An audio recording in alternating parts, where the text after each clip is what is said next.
सुखा कारणे देव वेडावला वेडावला जा सुखा कारणे देव वेडावला वेडावला जा सुखा कारणे देव वेडावला वेडावला जा सुखा कारणे देव वेडावला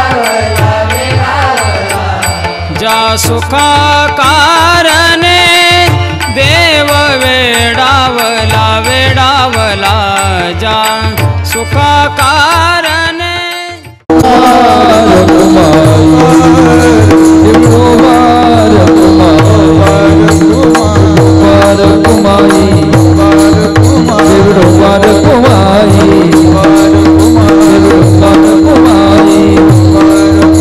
असं म्हणायला नको की या दल्लासला काही समजत नाही बा.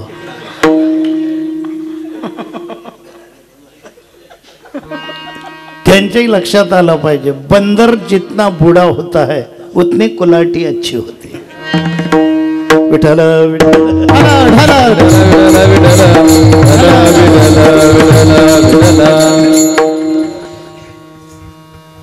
अभंग जगद्गुरु तुकाराम महाराजांचा तुटे भवरोग संचित क्रियामाण भोग.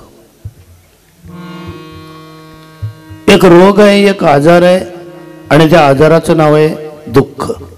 आणि दुःखाला अध्यात्म भाषेत मराठी साधू संतांनी भव हा शब्द वापरलाय. भव म्हणजे दुःख. भव या शब्दाचा अर्थ या पलीकडे काहीच नाही. कोणी भव नदी म्हणा, कोणी भवसागर म्हणा, जे पटेल ते म्हणा, सागर म्हणा, नदी म्हणा, काही म्हणा, पण भव म्हणजे दुःख. आम्ही दुःखाच्या सीमेत आहोत आणि एवढे दुःखी झालोत या दुःखामुळे की सुखच आपल्यापासून दुरावलं आणि सुखी व्हायचंय.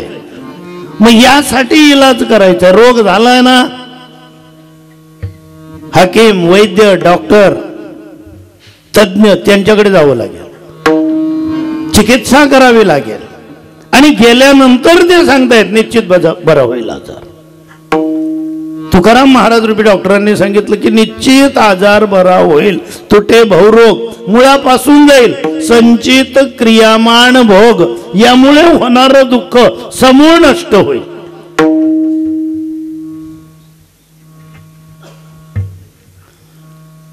याच्यावर औषध एकच. आता माझ्याकडे पाहा ना, ते त्यांच्या पुरतं बोलतायत. हा, याच्यावर औषधी एकच. ऐसे विठोबाचे नाम उच्चारिता खंडे जन्म. दुःख शिल्लक आहे म्हणून जन्म घेतो, दुःख शिल्लक आहे म्हणून मरतो. हे जन्म मरणच कायमचं मिटवायचं असेल, दुःखच नाही म्हणजे मरणच नाही, सर्व सुखी म्हणजे मुक्त. मग यासाठी औषध काय, साधना काय? ऐसे विठोबाचे नाम. विठ्ठलाचं नाव ही भवऔषधी आहे आणि ही औषधी घ्या. उच्चारिता खंडे जन्म. जन्म मृत्यूचा फेरा चुकेल. आणि शिवाय वसो न शके पाप. पापामुळे दुःख येतं. सुख हे पुण्याचा परिणाम आहे. आपण जिकडे तिकडे पाहतो ना, हे इतके सुखी आहेत, तितके सुखी आहेत, तेवढं पुण्य आहे. कदाचित आजचं असेल, मागचं जमा असेल. सुखाशिवाय, पुण्याशिवाय कोणी सुखी होऊच शकत नाही. आणि ज्या अर्थी दुःखी होत ना, पाप कारणीभूत आहे त्याला. मागचं म्हणा, आजचं म्हणा, पाप म्हणजे दोष. पाप म्हणजे भलतच काहीतरी विशेष समजू नका, पण त्या दोषांमुळे पाप वाढलं, पापामुळे दुःखी झालो. म्हणून जन्म मरणाचा फेरा तेच नष्ट होईल, कायमचे सुखी हो. मग यासाठी मध्ये आडवी येणारी जी माया आहे, मायेचे दोन प्रकार आहेत. सुखाचा प्रभाव जर वाढला तर ईश्वरीय माया, आणि दुःखाचा प्रभाव वाढला म्हणजे थोडक्यात पाप, आणि दोषांचा प्रभाव वाढला म्हणजे प्रापंचिक मायेमध्ये अडकलो आणि पुन्हा जन्म, पुन्हा मरण, पुन्हा फजिती, पुन्हा अपमान, पुन्हा कर्मांमध्ये अनेक प्रकारचे पाखंड वगैरे घुसले आणि त्याचा परिणाम आम्ही दुःखी झालो. जगद्गुरु तुकाराम महाराजांकडे गेलो आणि महाराजांनी सांगितलं की काही चिंता करू नका. तुटे भवरोग संचित क्रियामाण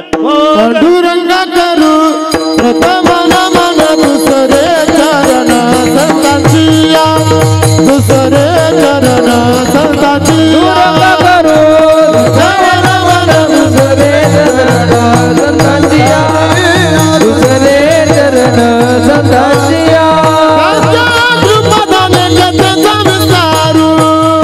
कृपदाने गते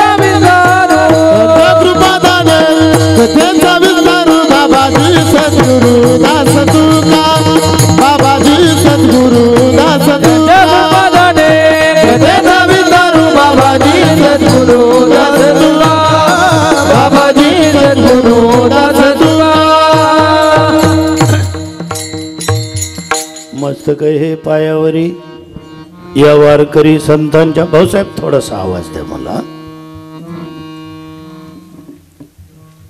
आजची कीर्तन सेवा आपल्या येथील श्री एकनाथ सीताराम पाटील यांना नात झाल्यामुळे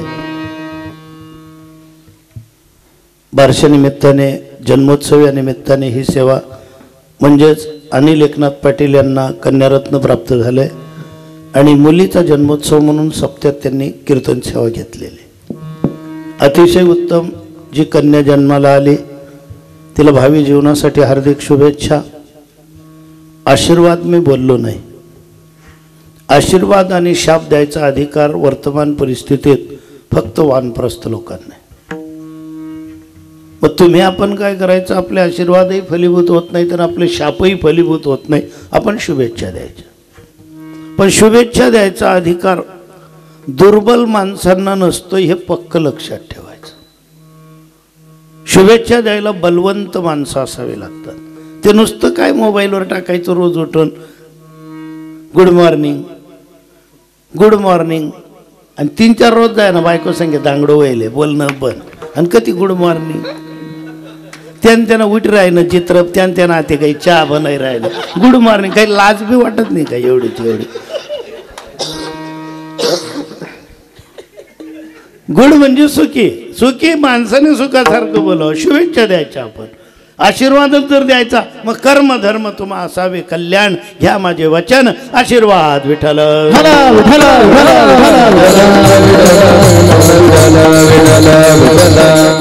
उलट ज्यांचं भाग्य जास्त असतं त्या मुली होऊन जन्माला येतात. हे काय आमचं माणसांचं आम्हाला खरी खरी लांबावी राहिलं. स्त्री जन्मात येणं म्हणजे विशेष पुण्य असावं लागतं आणि विशेष देवाची कृपा. आपल्यावर कृपा नाही केली रात दिन पय तू गरमा लय तू काहीही कर तुला हाऊस होती ना. हे आपलं बरं का मामा. हे आपलं स्त्रियांचं एवढं भाग्य आहे. जन्माला येताना भगवंताने तुमच्या नजरेत नशा दिली, तुमच्या ओठात अमृत दिलंय, तुमच्या शब्दात संगीत दिलं. हे 3 तत्व जर तुम्ही चांगले वापरले सासर आणि माहेर जीव उधळेल तुमच्यावर. हे तत्व नाही जमले मग काही काही बाया माहेरले बी चालते नाही सासरले बी चालते. हे सासरवाले म्हणतात तू दसरा पैन जाय आणि खोपडी विसन ये आणि ते माहेरवाले म्हणतात येईल दिवाळीना पहिला रोज बोलावा आणि बाशी दिवाळी तंगाडा. स्वभाव दोष. जर हे तंत्र व्यवस्थित वापरलं नजरेतली नशा. सृष्टी नशा आहे, ब्रह्मांड नशा आहे असं समजू नका. नशा दारू मध्ये बोलू नका. काही जाय का जाय का काही जागावरती दांगडोय. कॅमेरावाला बहुनर राह ना का नाही. बरं थोडस ऍडजस्ट करा आणि ऐकायचंय कीर्तन. मला ते कीर्तन काय करतात. 66 वर्षाचं वय आहे माझं. गर्भार उपगी जायल ते माले.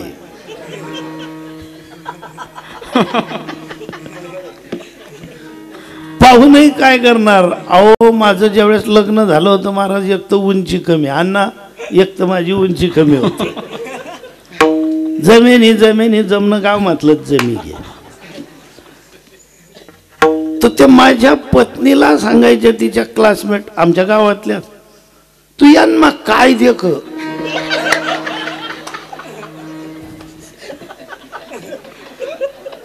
आता गावातलेच होते. थट्ट्याचं नातं. थट्टा भाग्यवान माणसाची केली जाते. तुम्हाला राग येतो. आपली थट्टा गेली पाहिजे हजारो लोकांनी. पूर्वी माझं पोट वाढलेलं होतं ना. गावातच सासरवाडी असल्यामुळे अर्ध गाव सासराकडलं अर्ध गाव आमनाकडलं. ताताना पुरा थट्टा करेत. आता नाही भाऊ जाया थट्टा करेत. आता माझं पोट इतकं जबरदस्त मोठं होतं भाऊसाहेब पूर्वी. मी आठ उभा राहू तर पोट निमगुई पार आहे. आता डेअरीच एवढी वाढली होती, त्याला मी तरी काय करू. मला पाहिलं की लगेच बावजाय उन्हा माय खापर. मला काय वाटे दिगंबर महाराज तुम्ही सांगा. मुद्दाम तुम्हाला निवडलं मी. मला काय वाटत गण रागी आहे. माईला सांगायचं मी मुद्दाम मला असं बोलतात. म्हटलं तुला कावांचो मारणे ना माई, तू आर कंट्रोल कर. त्या पावबा महाराज सारखा होय. पोट कमी करून टाकलं मी आता. तर मला रोज लोक तब्येत बरोबर नाही का म्हणतो तू पाय माशी का काही.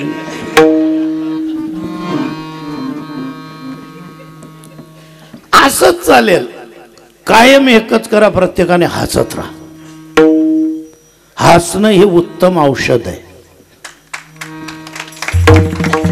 बरेच लोक सिरियस वागतात.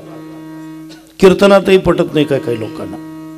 ते माईकवर उभं राहून सांगतात त्यांच्या कीर्तनात मला विनोद आवडत नाही, मला एवढं पटत नाही. अरे तुला येत नाही ना रे, आवडत नाही पटत नाही का. सगळ्या कला शिकता येतात, विनोद शिकता येत नाही. प्रत्येक कला, पकवास शिकता येईल, पेटी शिकता येईल, कीर्तन शिकता येईल, वक्तृत्व शिकता येईल, गायन शिकता येईल, सगळं काही शिकता येतं. विनोद शिकता येत नाही. विनोदी म्हणून जन्माला यावं लागतं. विनोद म्हणजे काय जोक सांगणे का.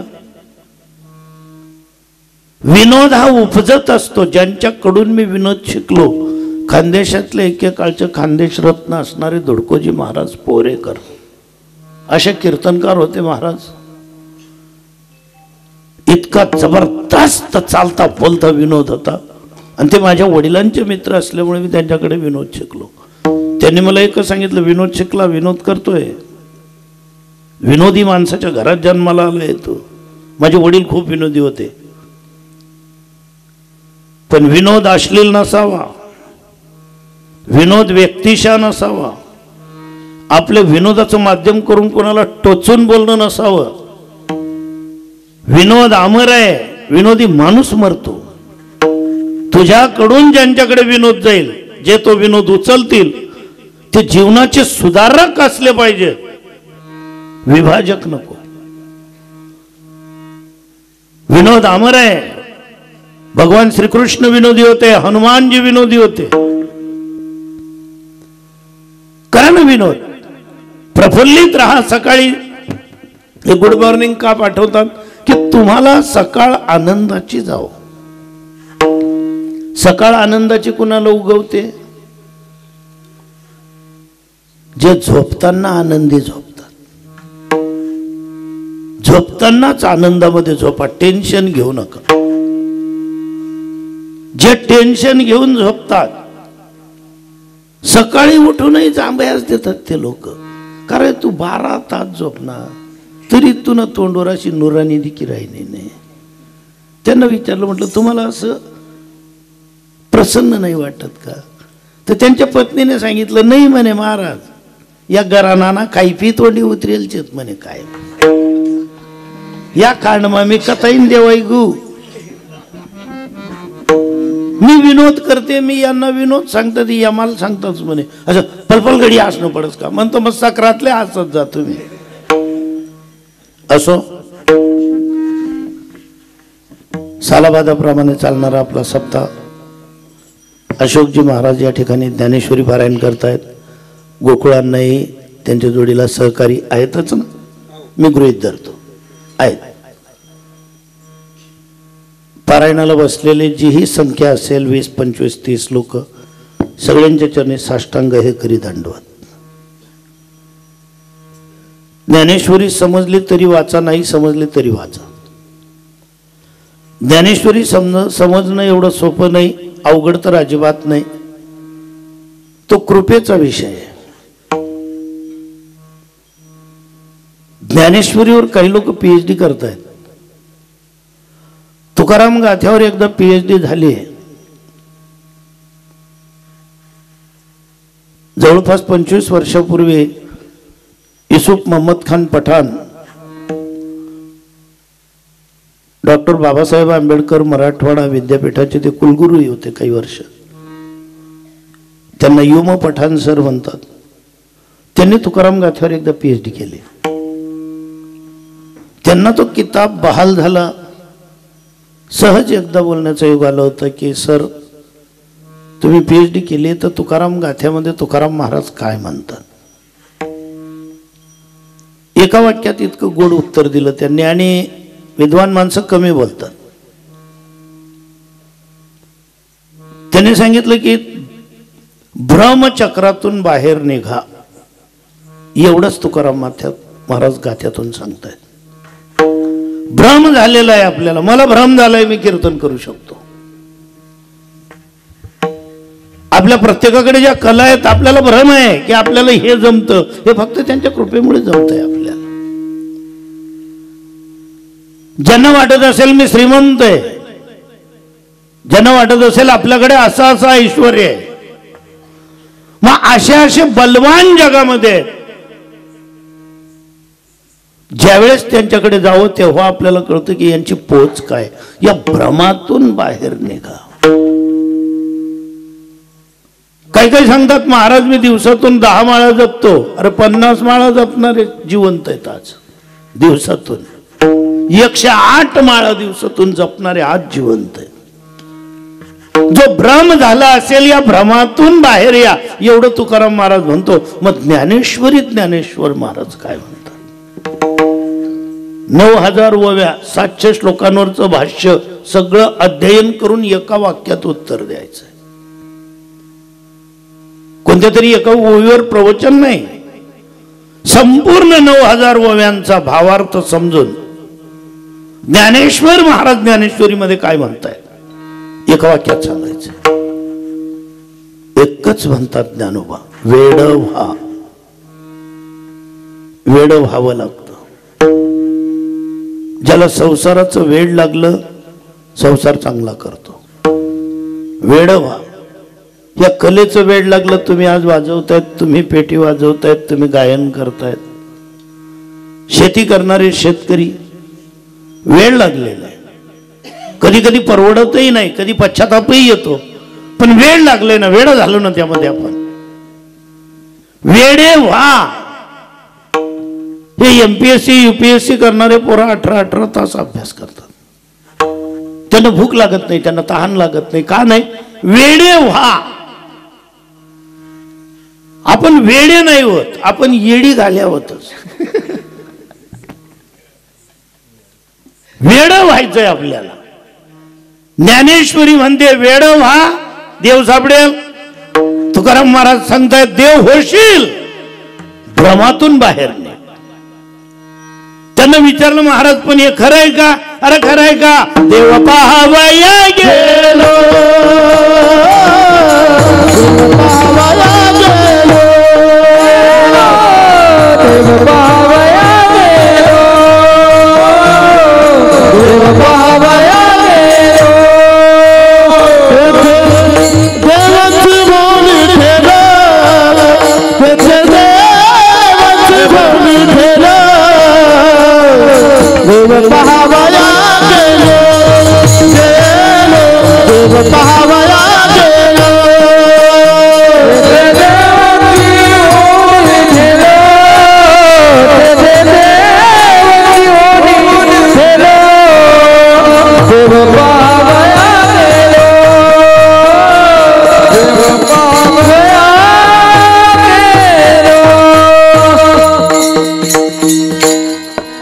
प्रतिवर्षाप्रमाणे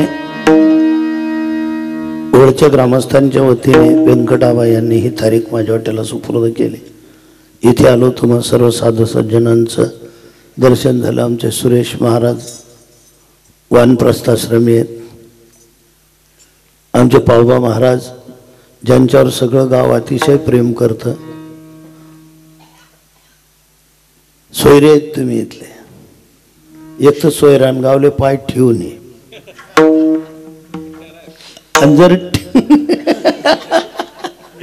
जर ठेवला, मी कोणत्या सोयऱ्यांच्या गावी कीर्तन देत नाही. जिथे माझ्या मुली दिल्या आहेत, बहिणी दिल्या आहेत, जिथली सून केली आहे, सोयरे आहेत ते. काही बी आडा एवढं लाट नकत काही बी सोबत सोड देतील मग आपला मूड चालणार आहे. त्याच्यापेक्षा एकच केलं त्यांच्या गावी जायचं नाही ना. सोयऱ्यांच्या गावी जर गेलं तुम्ही आपण नाही भगवान कृष्णाला शिव्या द्यायचे. भगवान कृष्णाला काय म्हणायचे माहितीये का? तेरे सुने दो बाप. कृष्णाला विचारायच्या कुंडेनपूरच्या गोपी रुक्मिणीच्या मैत्रिणी त्यांनी सांगितलं होतं म्हणे पाहुणे कृष्णाला सांगायचे त्या तुम्ही ब्रह्मांड नायक आहे तुमच्याशी आमचं स्वरूपन झालं आम्हाला आनंद आहे पण आम्ही थोडंसं एक ऐकलंय म्हणे तुमच्या बाबतीत ते खरं का खोटं ऐकलंय माहिती नाही. म्हणाली काय ऐकलंय? मग सांगायला लागल्या त्या ओ मोरे मोर मुकुटधारी लाला तेरे सुने हैं दो बाप. मोरे मोर मुकुटधारी लाला तेरे सुने हैं दो बाप. ओ मेरे मोर मुकुटधारी लाला तेरे सुने हैं दो बाप. मेरे मोर मुकुटधारी लाला तेरे सुने हैं दो बाप. तेरे सुने हैं दो बाप. तेरे सुने हैं दो बाप. तेरे सुने हैं दो बाप. तेरे सुने हैं दो बाप. तेरे सुने हैं दो बाप. मेरे मुकुटधारी लाला तेरे सुने हैं दो बाप. मोरे मोरा मुकुटधारी लाला तेरे सुने हैं दो बाप. हे ज्यावेळेस बलरामजींनी ऐकलं कृष्णाच्या मोठ्या भावाने की हमारे दो बाप काढला ना नांगर एकदम हाय कुंडीन पुरच उफाडी दिवस म्हणे मी आधी. कृष्णाला सांगायला लागला काय म्हणतायत म्हणे त्या तुझं लक्ष आहे का? बलराम दादाला सांगितलं अरे सोयऱ्यांकडे आलोय आपण आमच्या लग्नाचा वाढदिवस आहे तू काही आधी इरेसली यायचं का म्हणे. नागर काढाय ना सोयरे ते आपली थट्टा करणारच ना साल्या आहेत त्या. अरे उद्या ना म्हणे साल्या त्या काय म्हणणार ना तेरे सुने दो बाप. सुने आहे त्यांना माहिती नाही मग त्यांना विचारू ना आपण. बलराम दादांचा रागच शांत होत नव्हता. पण तू जर सबत सोयरा आहेत ते आपला. आणि मग विचारलं कन्हैयाने बोले आपने सुने कैसे? बोले एक बाप तो मथुरा बसत है दूजो है गोकुल धाम. एक बाप तेरे मथुरा बसत है दूजे गोकुल धाम. एक बाप तो मथुरा बसत है दूजो गोकुल धाम. हाँ एक बाप तो मथुरा बसत है दूजे गोकुल धाम. ये बहन सुभद्रा आपके लाला बहन सुभद्रा आपके बहन सुभद्रा बहन सुभद्रा आपकी. भाग गई अर्जुन साथ तेरे सुने दो बाप. तेरे मोरा मुकुटधारी लाला तेरे सुने दो बाप. तेरे मोरा मुकुटधारी लाला तेरे सुने दो बाप. ताळ्या वाजवा ना जरा.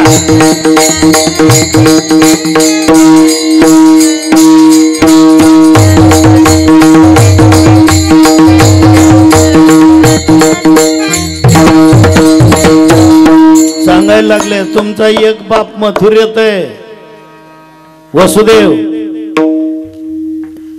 तुम्ही सांगतायत आमचे बाप नंदबाबा आहेत गोकुळामध्ये. कृष्णजी बलराम दादांना विचारायचं कार भाऊ त्यासले काय सांगत साधे. बलराम दादा खाली मान घालून बसले. तोपर्यंत एक गोपी बोलली ये बहन सुभद्रा आपकी ये भाग गई अर्जुन साथ तेरे सुने है दो बाप. म्हणे ही तुमची बहीण आहे ना सुभद्रा? म्हणाले हो. हा हाईच अर्जुन बरोबर पै गई ती का? बलराम दादा म्हणे कार बो यातून चाले असल्या बटा बोजाना 7-12 माहित का आपला. विचारले एक गोपी आली पुढे बोले जय हो कन्हैया लाल के देव तू सोयरा करी आता तुम्ही देव आहेत, तुम्ही आमचे सोयरे झालेत, एवढंच सांगा. लालाजी या बाजूला बसलेले कोण आहे? म्हणे कोणती आत्या आहे? आमची आत्या आहे. असं असं असं. त्यांच्या शेजारी बसलेल्या त्या, ती माझी लाडकी बहीण आहे द्रौपदी. अच्छा, आई बहीणला 5 नवरा आहेत का?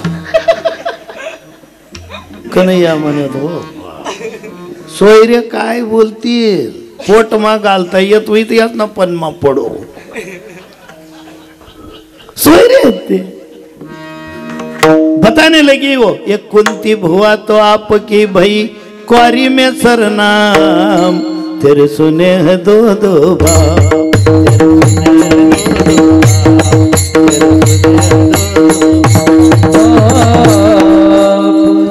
ये कुंती भुआ जो आपकी है, ये कुंवारी थी जब ये कर्ण हुआ था ना. कृष्ण खाले मान घालचं. तुम न बट बरोबर आहे. तुम्ही जे जे ऐकेल जे समज करे.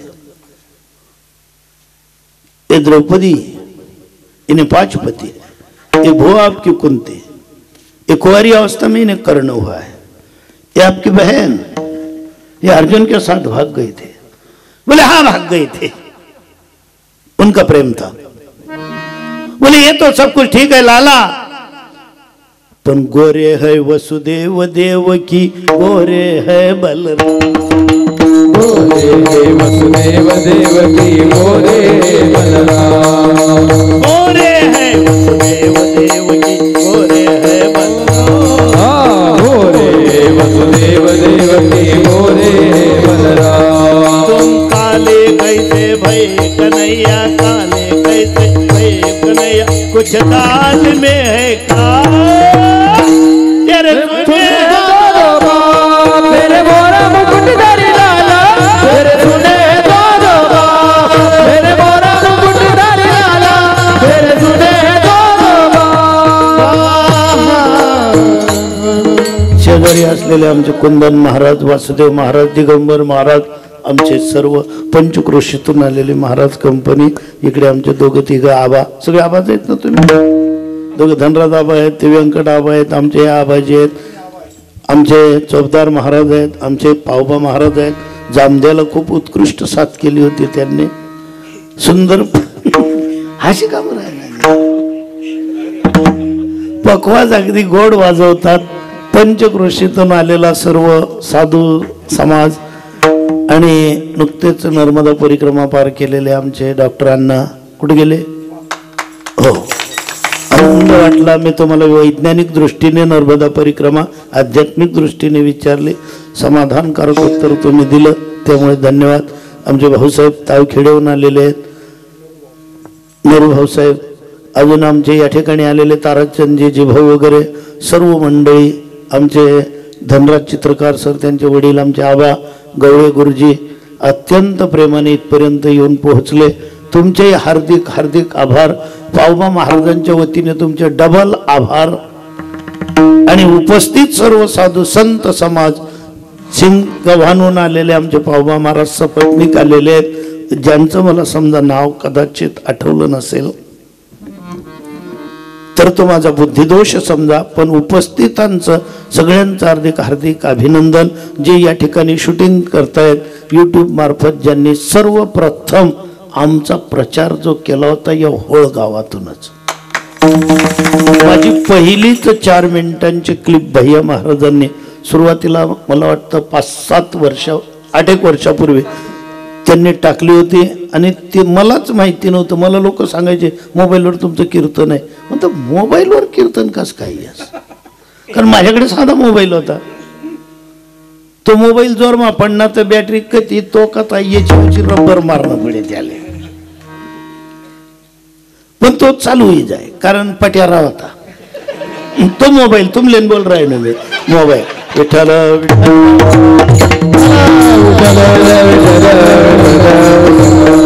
आमचे रामभाऊ महाराज, पांडू मामा, ज्यांचं नाव मी सुरुवातीला त्यांना वाढदिवसाच्या हार्दिक शुभेच्छा दिल्या.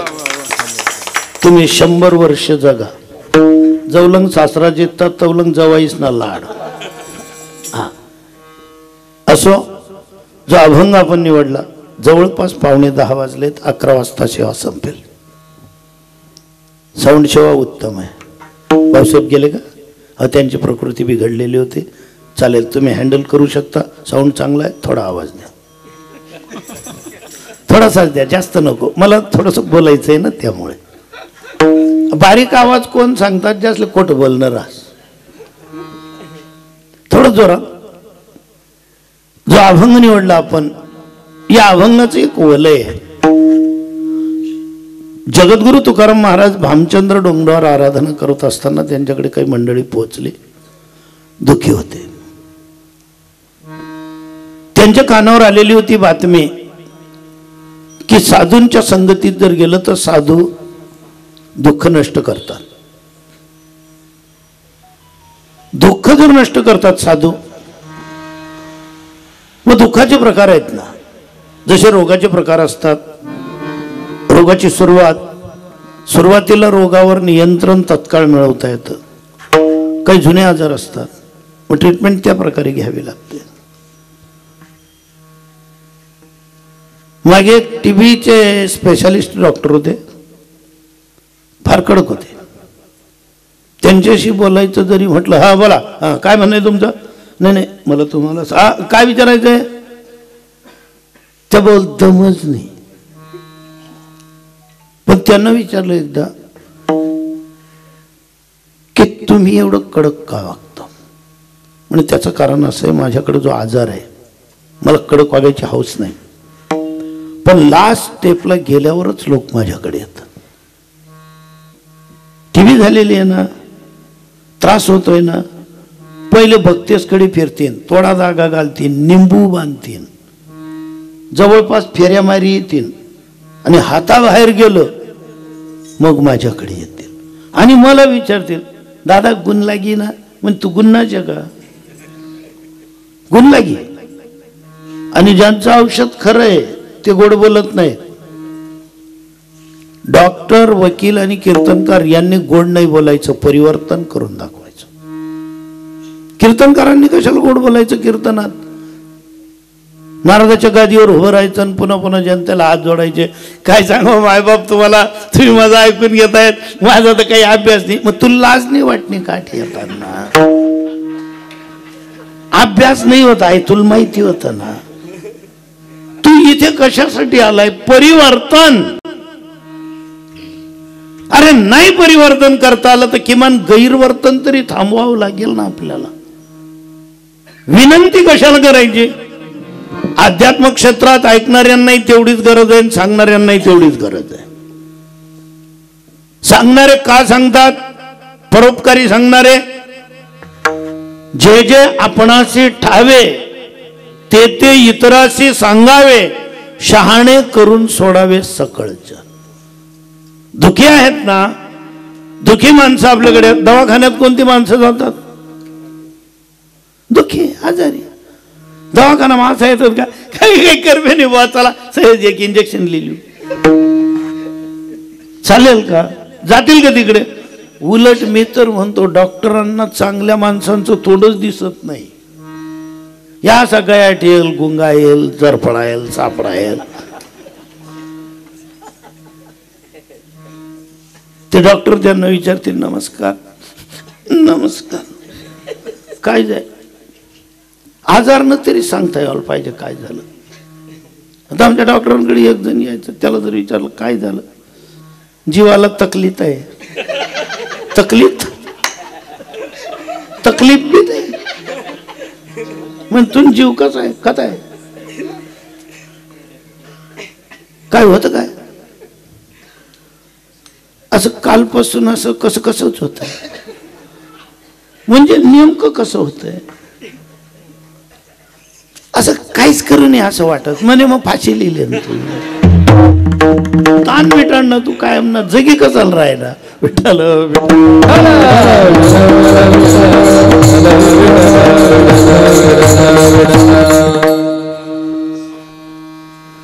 म्हणे जीवाचा आजार झालाय. जीव कसा मग होती राहिला?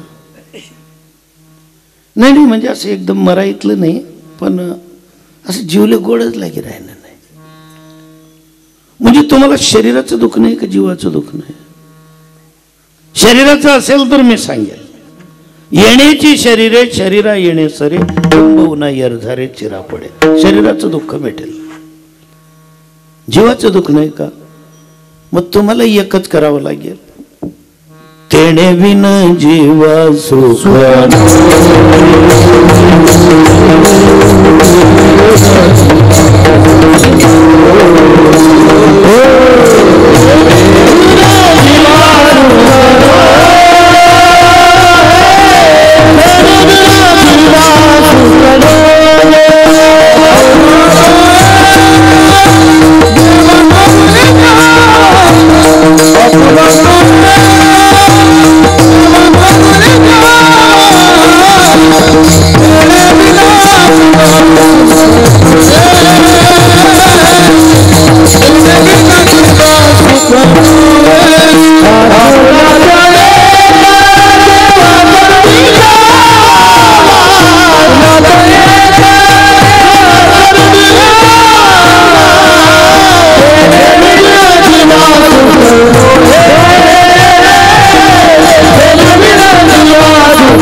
झालेला जीव, जीवाला सुख तेव्हाच आहे आणि स्वतः देवाने सांगितलं ममई वांशो जीव लोके जीवभूत सनातना, हे जीवा तुला माझ्याशिवाय सुखी करणारा अन्य कुणीच नाही. आपल्या प्रत्येक चुकीकडे देव दुर्लक्ष करतोय, त्याचं आपल्यावर विशेष प्रेम आहे, आपण त्याच्या अंश आहोत. चुक्या बापालाही दिसतात, चुक्या आईलाही दिसतात, पण आई असा एक देव आहे महाराज, पितृदेव मातृदेव दोघं जरी असले पण आई दोषावर पांघरून का घालते, खूपच आवडतं तिला, जीवापासून आवडतो. पण आईने एक लक्षात घ्या, चुक्यांवर अति पांघरून टाकल्यामुळे ऐराणीमध्ये त्याला स्वतंत्र शब्द आहे, माटी लोटान काम नाही करा. मुलाची जरी चूक असेल ना तत्काळ बापाच्या कानावर टाकायची, कारण बापही देवच आहे ना तुमच्यासारखाच. देवाचे प्रकार आहेत ना, पालन, निर्मिती आणि संहार. विनाश नष्ट करणारे देवता भगवान शिवजी आहेत ना. बापाला सांगा ना, वर्तमान परिस्थितीत काय झालं, हँडलिंग व्यवस्थित नाही. बाप घरी आला, पत्नीला विचारलं संध्याकाळी 7:30ला, कुठे गेलाय तो? त्याच्या मित्रांकडे गेलाय. जेवायला थांबू का? नाही, आपण जेवलो, जेवण झाले. थोडे शतपावली करून बाप आला 2 मित्रांना भेटून. 9:45 वाजता घरी आले. दार लावायला लागला, कडी आतून. पत्नी म्हणते नुसतं आगे करल्या, कडी लावू नका. म्हणे का बरं? म्हणे तो कवई बी. कवई बी? बाप खपून गेल का? कवई बी म्हणजे आई धरम जायचं का पंढरपूरने फिरायला जायला बघ. केव्हाही कसं काय येईल? तुम्ही बागी बोलला ना. बागी बोला म्हणजे काय करतो होतो तिकडे जाऊन? आता का सोबती शेत आणि या वय मग पोरे इथलं बोलणं परत काही करता काही का टाकतात. मला करू द्या ना काही बी. हेच शब्द पूर्वी आपले पूर्वज हे शब्द कसे वापरायचे? जसा पैदा करता हो ना, पुढे काय मारी टाकसो, मारी नाही टाका ना आपले, पण शिस्तीच्या बाबतीत गाय नाही करायची. आलो पोरग रात्री 12:30 वाजता घरी आलो. कुठे गेला होता? आताच्या पोरांची सोपी होत, आठच होत. तू आठच होता मग आमले चष्मा लागी राहिला का तुला द्या खाली? मला तरुणाईच्या चुक्या नाही काढायच्या. ज्याने बापाचा धाक वागला आज त्यांच्याही प्रगत्या पाहून घ्या. तो दुर्गुणांना माफ करणार नाही, सद्गुणांची तुमची वाखाणणीच करेल. आणि ज्यांनी बापालाच उल्लू बनवायचं ठरवलं, इकडे पत्नीला सांगितलं काठीला येतं ते. ऐका का मी काय म्हणतोय, मग तू जाय रे, हिल चपालू दे मला पहिले, तू लय काठी का मी लव दोन्हीच ले बमकाड सुमार. सगळ्या आयांना माझी नम्र विनंती आहे, बापाच्या शिक्षेच्या आड येऊ नका. एक तर मुलं तुम्हाला घाबरतात का, आणि एक तर मान्य भगवंताने तुमच्या शब्दामध्ये संगीत दिलंय, ओठामध्ये अमृत दिले, नजरेत नशा दिले, पण बापाच्या बाबतीत एवढा गैरसमज पसरून दिलाय तुम्ही बायांनी पोरांच्या मनात. एवढंच पोरग असतं ना, आई प्रेमाचा सागर आहे, आम्हाला मान्य आहे ना, आम्ही कुठे नाही म्हणणार, आम्हाला आई आहेच ना. पण पोरग जर आईने म्हटलं चल रे हे बोर्नविटा टाकलेलं दूध पिऊन घे, पोरग ऐकत नाही, संध्याकाळी ऐकत नाही, ते घेत नाही. आईने ते गार केलेलं व्यवस्थित चमच्याने बोर्नविटा टाकलेलं घे, जर नाही घेत ना जगभरा तुम पप्पाला बोलावसू, तुम पप्पा असा मारी ना दाखल पण पाहिजे त्याला असा बिचकडी देल राहत, बाप अहो बेरड ये बा. एक तर तो तुमचा ऐकत नाही, आणि त्याच्या मनात अभ्यास करायला जर बसवलं, आईने जर सांगितलं अभ्यासाला बस, नाही नाही नाही माझा मूड नाही आता, देख बरं तुम बापले जर सांगसू तर तगड्या तरी उपटी दी बरं तुले, म्हणजे दाखल पण पाहिजे त्यांना मन असं घाल दिनं, बाप अहो बेरड आहे आपला. आणि पुढे चालून हेच पोरं बापाला म्हणतात, पप्पा तुम्ही आमच्या मम्मीला खूप त्रास दिलाय. तो म्हणे ती जर तवळच मन काठी दिली ती तर तुने हवानी होती आज बोलाने. विठ्ठल विठ्ठल.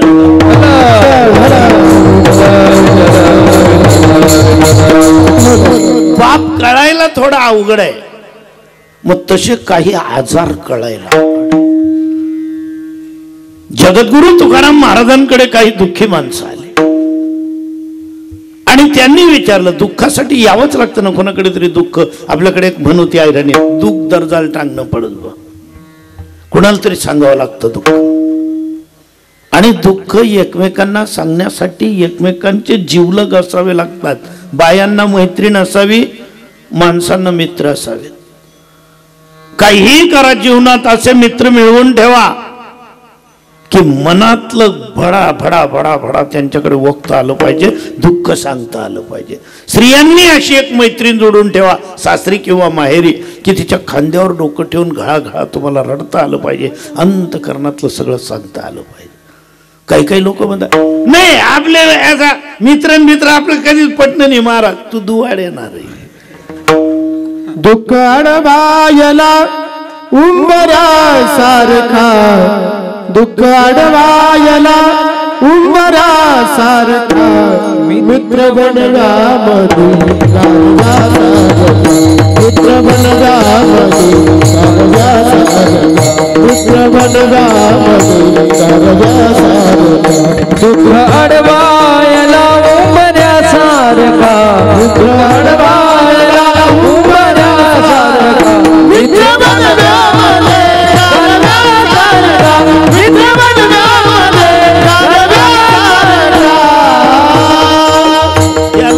म्हटलंय वनव्यामध्ये गारवा सारखा, गाढवा सारखा नको. गदडा गदडा बेटी घ्या पिली, गारवा कुठे गाढवा कुठे. एक हिंदी महाराज आए थे, वो हिंदी में बोलते थे, उनका अभ्यास ब्रज का वृंदावन का. वो आए इधर अपने खानदेश में, आपली हिंदी कधी कोलाट्या काही राहिली, तेरको मेरको ना पुढे सरकत नाही. आता ते बाबास एकाने गुरु केलं, म्हणे बाबा मला तुमचं भाष्य आवडलं, बोले आपको गुरु करना है. बोले बेटा बहुत सारे गुरु है, तेरे मराठी लोग पकड़ ले, उन गुरु कर ले, भाषा एक है तुम्हारी, या तो तुम्हारा ये कौन सा पट्टा है खानदेश है ना, यह काय आता ना एखादी गावरानी धरली वो गुरु कर ले. बोले नहीं बाबा जी आपको गुरु करना है. चलो बोले ठीक है कोई बात नहीं, गुरु करना है तो बोले मैं चलो कंटे पहना दी, गुरु बन गए. बोले क्या सुनाओ बेटा तेरे उद्धार के लिए? भागवत सुनाओ। भागवत गणसा है कहेंगे मैंने। बोले तेरे को उपनिषद सुनाओ। है उपनिषद आणि उप नको, डायरेक्ट मेन पाहिजे। बरं हे नको। बोले वेद सुनो। नहीं ते वेद ने भी काही मला समजावं नाही। बोले गीता सुनो। बोले हाँ भगवत गीता सुनाइए आप, वो थोड़ा ठीक है। भगवत गीता सांगितली तर बाबा सांगायला लागले त्यांना, ओम पार्थाय प्रतिबोधिताम भगवताम, हे सगळं सांगत असताना पार्थो वत्सा सुधीर भोक्ता दुग्धम गीतामृतम महत्। पार्थो वत्सा सुधीर भोक्ता दुग्धम गीतामृतम, हे त्यांना सांगितलं। त्याने ऐकली गीता, 18च्या 18 अध्याय ऐकले। अर्जुन विषाद योग पासून सांख्य योग, कर्मयोग, ज्ञान कर्म संन्यास योग, कर्म संन्यास योग, आत्मसंयम योग पासून तर थेट मोक्ष संन्यास योग पर्यंत। तो बाबाजी ने बताया कि बोले बेटा तूने सारी गीता सुन ली। बाबांना ऐराणी मराठी येत नाही, या बोलपुरी हिंदी समजत नाही। बाबा सांगेन हो ऐके, बाबांची ती ब्रज बिहारी हिंदी सुपर अगदी स्टँडर्ड, संस्कृत मिक्स। बोले गीता सुन ली बेटा, कोई शंका है? बोले बाबा जी एक शंका है, आपने जो बताया था वो पार्थो वत्सा, उसमें थोड़ी शंका है। उसमें आपने वो क्या बताया, 2 गधा। हाँ, वो 2 गधा कौन थे? शब्द होता दोगधा म्हणजे दूध धुणारा, आणि अवभाव ऐके 2 गधा। बोले इतना नहीं समझा, सारी गीता समझ गई। वो 2 गधा कौन थे? बोले एक तू था और एक मैं तेरा गुरु था। विठ्ठल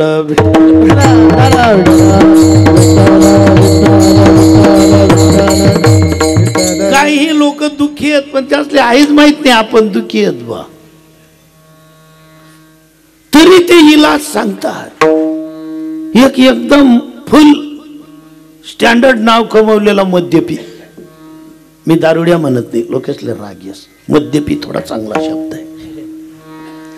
त्याने त्याच्या एका मित्राला थोडं सर्दी खोकला वगैरे लागला, म्हणे काय झालं रे? सर्दीच होती राहिनी म्हणे, ती काय नाही म्हणे, डॉक्टरकडे जायचं काही नाही, त्या गोया बिया बडं खावाय घे, काही फरकच पड राहिला नाही। तुला म्हण मान पाहिलं सांगताना,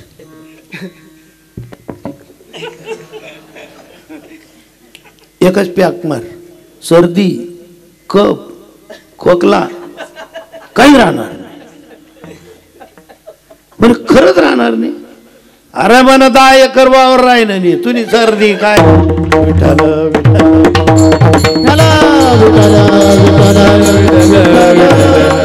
दुःखी माणूस दुःखी माणसाला इलाज सांगेल का? पण हेच माहिती नाही मी दुःखी आहे। दुःखी माणसाने अगोदर दुःख विचारावं ना, दुःख काय? रामचरितमानस मध्ये काक भुशुंडीजी महाराज गरुड़जींना सांगतायत। गरुड़जींने प्रश्न विचारला होता कि बोले महाराज जी, दुनिया में दुख तो है पर सबसे बड़ा दुख कौन सा है? सांगायला सुरुवात केली त्यांनी। सबसे बड़ा दुख नहीं दरिद्र सम दुख जग माही, दुख जग माही, नहीं दरिद्र सम दुख जग माही, नहीं दरिद्र सम दुख जग माही, नहीं दरिद्र सम दुख जग माही। जगामध्ये हजारो दुःख असतील, सगळ्यात मोठं दुःख आहे दारिद्र्य। टाळ हळू, टाळ हळू। दारिद्र्य इतकं मोठं दुःख कोणतंच नाही, सगळ्या दुःखांमध्ये बदल आहे, दारिद्र्यात नाही। नहीं दरिद्र सम दुख जगमय ये तो हुआ दुख पर संत मिलन सम सुख जग नाही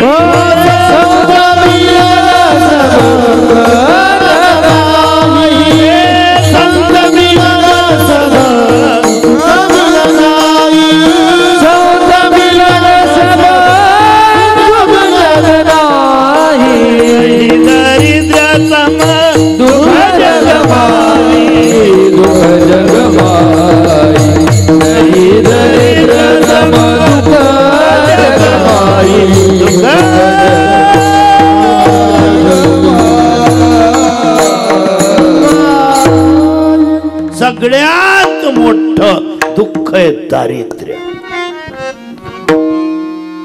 तरुणपणामध्ये एखाद्या पोरीचा नवरा मेला 23-24व्या वर्षी शिवरंजनी. दुःख आहे, कुणाच्या वाट्याला येऊ नये. छोटस बाळ आहे,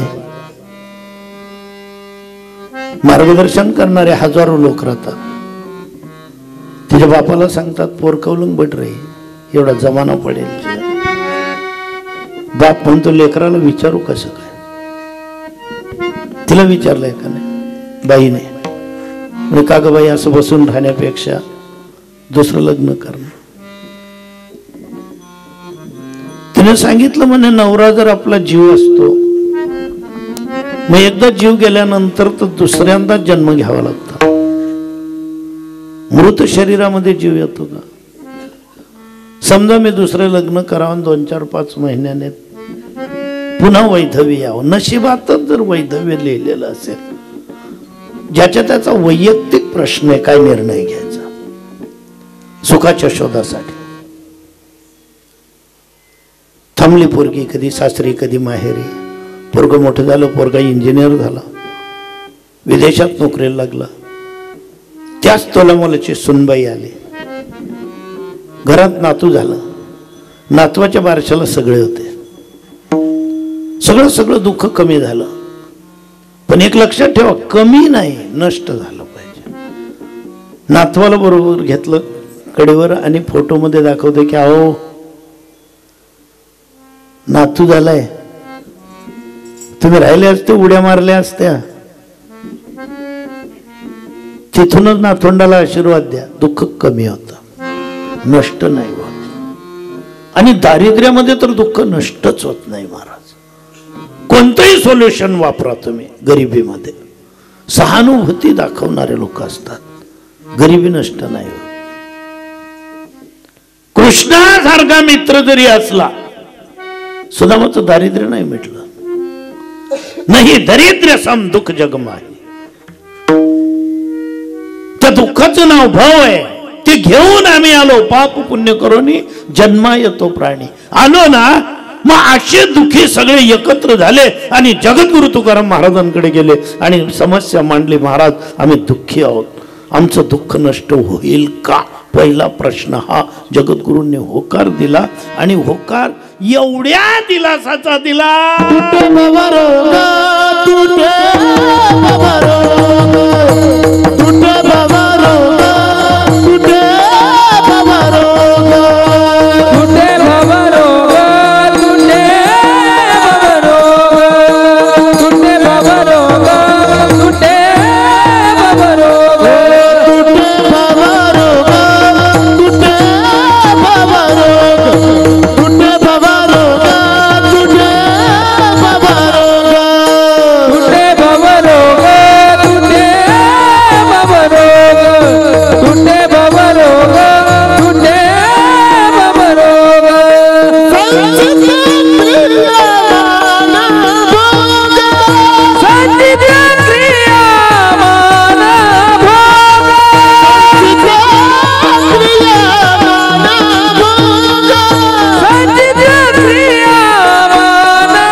म्हणजे दुःख.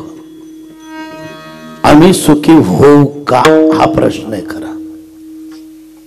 महाराज आमचा हा आजार मिटेल का? त्यांनी सांगितलं निश्चित. आजार कसा मिटेल? संचित क्रियामान भोग. मुळासहित आजार नष्ट होईल. आजाराला प्रत्येक जण उभगलेला असतो. रोग म्हणा, आजार म्हणा. डायबिटीस वाला असले डायबिटीस आवडच कुणालाही वाटतं का? काही काही लोक राईट टाइम गोळ्या येतात बाबा. अरे ह्याचेच विचारांच्या राईट टाइम गोळ्या नको लिहू, मग ऍडमिट होई जाऊ का? आजार आहे तो, पाप आहे ते. तुका म्हणे पापे येती रोगाची रूपे. रोग झाला ना, आजार झाला ना, दोष झाले आपल्या हातून काहीतरी. खावान सोमार होता नाही, गरीबी मग खावलाल भेटे नाही, निवत कोणा घर नाही ये नाही, बै बै जाई बोटूत तर त्या उठाडीत येत. दरिद्र्यासारखं दुःख नाही. ज्या वयात खायला मिळत नव्हतं गरिबीमुळे, लग्न झालं दारिद्र्य. कीर्तनकार झालो, इकडे लोक आग्रह करून करून वाढायचे, पण खाताना लगेच त्या पदार्थापर्यंत गेलेला हात. तू इथे शिरा खातोय, गरीब पत्नीला, आईला, लेकरांना महिन्यातूनही एकदा मिळत नाही. डायबिटीस नसताना सुद्धा शिरा खाल्ला नाही का? मी त्यांना खाऊ घालत नाही. हे जे बोलतोय अगोदर वाहत असे आण विठोबाचे. तेव्हा दारिद्र्याने खाऊ दिलं नाही, नंतर शुगरने खाऊ दिलं नाही. संचित खराब आहे ना, संचित वाईट. तेव्हा पैसा नव्हता, आता पैसा आहे, काय खाऊ? घरामध्ये सगळे पदार्थ येतात. मुलगा येतो, मुलाचे शालक येतात, सगळे काही येतात. कोणी पिझ्झा आणतं, कोणी काही आणतं, कोणी हे आणतं, कोणी ते आणतं, मंचुरियन येतं, सगळं काही येतं. ते आपल्या चालत नाही. का बरं चालत नाही? पाप. मागला जमानानं म्हणा, कथानं बी म्हणा, घरात सगळे पदार्थ एकापेक्षा एक येत आहेत, महागडे येत आहेत. आपलं नशीब वाईट ना. काही काही लोक नाही बा आपले काही दारच दे घेतले मी कादा आपले आंबट टेकर येत नाही. तू नशीबवांचे दादा. आणि तुला जर काहीच होत नाही ना, तू दुसऱ्यांना गरजेचं आहे. मनसोक्त खाता येईल. माझे एक मित्र आहेत, एवढा आहार आहे भाऊसाहेब त्यांचा. त्यांच्या पत्नीला विचारावं, वहिनी नेमकं कितलं खाऊ शकत जीव आमना? तुम्ही नाही बरं, आमना कितलं खाऊ शकत? म्हणे तुमना जीवले अंदाज नाही. मी जसं ताट वड की तवय 8 दिवस मालेच ते आंटी सण ताट वडीले ना पडत. विठ्ठल